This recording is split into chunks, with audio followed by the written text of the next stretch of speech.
हम लोगों ने इस देश में बहुत खास बात बता रहा हूं, इस देश में हमने मुसलमानों को मूल निवासी घोषित कर दिया कि मुसलमान जो पाकिस्तान नहीं गए वो इसलिए नहीं गए क्योंकि वो मूल निवासी थे। जो भारत में रहे वे मुसलमान हैं, वो मुसलमान मूल निवासी मुसलमान हैं, मूल निवासी से कन्वर्ट होकर मुसलमान हो गए, मूल निवासी मुसलमान है। तो भागवत को मालूम हो गया कि वामन मेश्राम अब इनको विदेशी हम कह रहे आरएसएस वाले, अब वामन मेश्राम ने मूल निवासी कह दिया। तो मुसलमानों को भागवत ने कहा तुम्हारे पुरखे भी हिंदू थे, हमारे पुरखे भी हिंदू थे, हम भाई भाई। केवल एक बात कहने से हमने कहा मुसलमान सारे भारत के मूल निवासी है। तो आरएसएस को अपना थूका हुआ थूका चाटना पड़ा।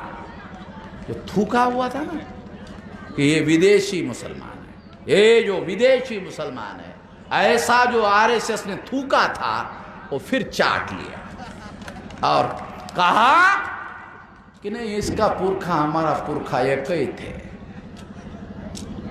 तो हमारी ताकत का अंदाजा मुसलमानों को बता रहा हूं, क्या परिवर्तन हो रहा है देश में। अभी कल भागवत ने कहा एक भी हिंदू को विमुक्त नहीं होने देंगे, इसका मतलब है एक भी हिंदू को आजाद नहीं होने देंगे। रिजोल्यूशन पास किया, आजाद नहीं होने देंगे, क्योंकि उन मालूम है तो आजादी की लड़ाई है। वो अंग्रेजों के गुलामी से आजादी थी, ये मनोवादियों के ब्राह्मणों के गुलामी से आजादी का मामला है। तो इस तरह से ये लड़ाई आगे बढ़ रही है, बड़े पैमाने पर आगे बढ़ रही है। तो इस तरह से अब आखिरी बात कहकर मैं आप लोगों को आखिरी बात कहकर अपनी बात समाप्त करना चाहता हूं, ताकि आप लोगों को ज्यादा समय नहीं, केवल 5:15 ही हो गए हैं। साथियों, जब कोविड-19 का मामला चल रहा था और हमारे लोगों के रोजगार खत्म हो रहे थे, तो इस देश में नरेंद्र मोदी ने राष्ट्र की संपत्ति बेचने का अभियान चलाया। कोविड काल में उद्योगपतियों ने 12 लाख करोड़ रुपया कमाया। हम लोगों को रोजगार मिलना बंद हो रहा था और उद्योगपतियों ने कोविड काल में 12 लाख करोड़ रुपया कमाया।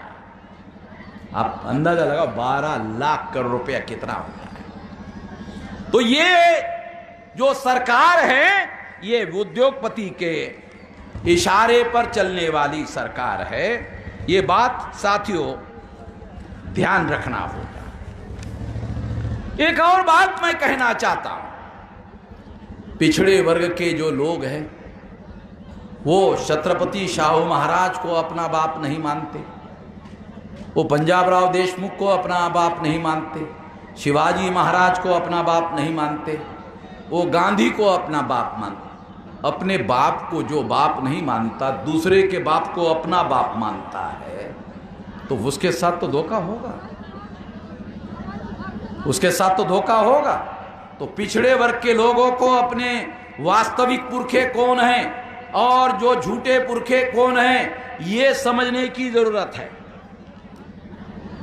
एक और बात आपको बताना चाहता हूं, आखिरी बात। इस देश में नरेंद्र मोदी और उसके पहले के जितनी सरकार है, वो देश के विकास की बात करते हैं। देश का विकास, देश का विकास, देश में रहने वाले लोगों का विकास नहीं। ध्यान रखो, देश का विकास। अब देश का विकास का क्या मतलब है? जो सिंगल लेन रोड है वो 4 लेन बढ़ेगा, जो 4 लेन है वो 6 लेन बनेगा, जो 6 लेन है वो 8 लेन रोड बनेगा, रोड बनेगा। और उसमें लिखा रहेगा बैलगाड़ी चलाने की इजाजत नहीं, घोड़ा गाड़ी चलाने की इजाजत नहीं, साइकिल चलाने की इजाजत नहीं है, मोटरसाइकिल चलाने की इजाजत नहीं है। और ये हमारे लोगों के पास रहता है, तो हम लोगों को खदेड़ दिया वहां से। वो जो विकास है, वो जो 4 लेन वाला विकास है, ओवर ब्रिज वाला विकास है, उसमें हमारे लोगों को खदेड़ दिया। तो ये विकास, ये देश का विकास है, देश में रहने वाले लोगों का विकास नहीं है। देश में रहने वाले लोग भूखमरी के कगार पर इन लोगों ने पहुंचाए, ताकि चुनाव के दौरान उनको 1000-2000 रुपया देकर खरीदा जा सके। वोट खरीदने के लिए इन लोगों ने बेचने वाला समाज पैदा किया, भूखमरी वाला समाज पैदा किया। ऐसे शासक वर्ग को सबक सिखाने की जरूरत है। आने वाले समय में आप लोग इनको सबक सिखाने का काम करोगे, इस आशा और विश्वास के साथ आपने मेरी बात ध्यान से सुनी, इसके लिए आभार, धन्यवाद।